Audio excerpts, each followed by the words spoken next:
Ang bawat paggising natin sa umaga ay isang napakagandang biyaya, kaya dapat lagi tayong nagpapasalamat sa bawat araw na ibinibigay ng Diyos sa atin. Kaya naman, manalangin tayo sa ngalan ng Ama na siyang lumikha ng langit at lupa. Amen. Ama naming makapangyarihan sa lahat, maraming salamat po sapagkat ginising mo ako ngayong umaga. Isang bagong araw na naman ang aking haharapin. At dahil dito, lubos-lubos ang aking pasasalamat. Sa unang mga sandali ng aking araw, nais kong mapuspos ng iyong biyaya at pagmamahal. Kaya narito ako upang makapiling ka sa panalangin. Bantayan mo ako at gawing ligtas sa buong maghapong ito. Ilayo mo ako at ang aking pamilya sa anumang masama.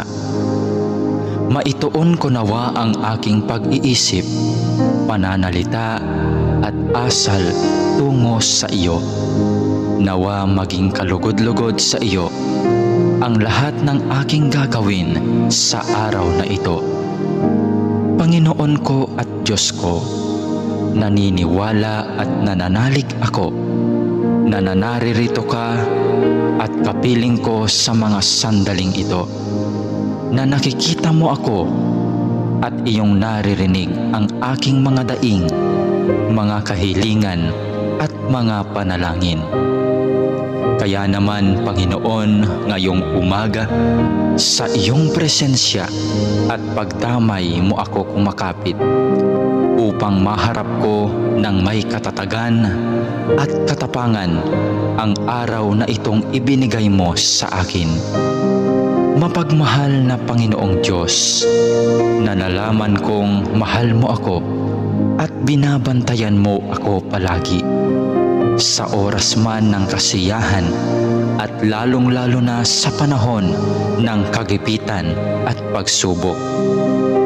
Tulungan mo akong huwag makalimot sa katotohanan ito.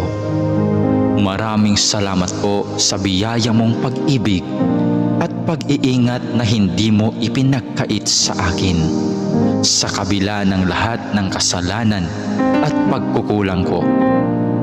Puno ng pag-asa akong magpapatuloy sa araw na ito sa aking mga dapat gawin dahil na rin sa iyong pagtulong.